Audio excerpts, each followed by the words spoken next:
భారత రాజ్యాంగ మనుస్క్రిప్ట్ యొక్క ప్రతిరూపం 2024లో ఏ అంతర్జాతీయ ఈవెంట్లో ప్రదర్శించబడింది? షార్జా అంతర్జాతీయ పుస్తక ప్రదర్శన.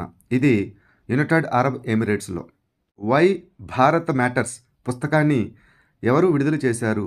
Doctor S Jaishankar. ప్రధాని మోదీ డొమినికా రిపబ్లిక్ దేశాన్ని నుంచి ఏ అవార్డును అందుకుంటున్నారు? డొమినికా అత్యున్నత జాతీయ అవార్డు. మహిళల ప్రపంచ బిలియర్డ్స్ ఛాంపియన్షిప్ను ఎవరు గెలుచుకున్నారు? ఎల్ శృతి. చిరి మేళా అంటే ఏమిటి? ఎక్కడ జరుపుకుంటున్నారు? జమ్మూ కాశ్మీర్లో జరుపుకునే 10 రోజుల పండుగ. ఇది ఒక స్థానిక సంస్కృతి మరియు సంప్రదాయాలను తెలియజేస్తుంది.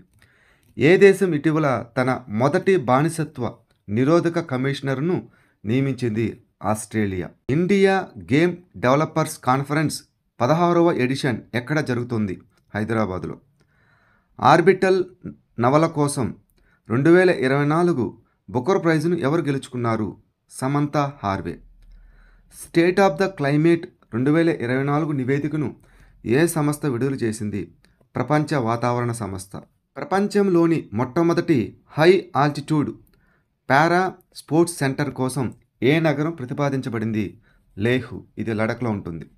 భారతదేశంలోని ఏ సంస్థ ఇటీవల జన్యుపరంగా మార్పు చెందిన బ్యాక్టీరియాను ఉపయోగించి సెల్ ఆధారిత బయో కంప్యూటర్ను అభివృద్ధి చేసింది?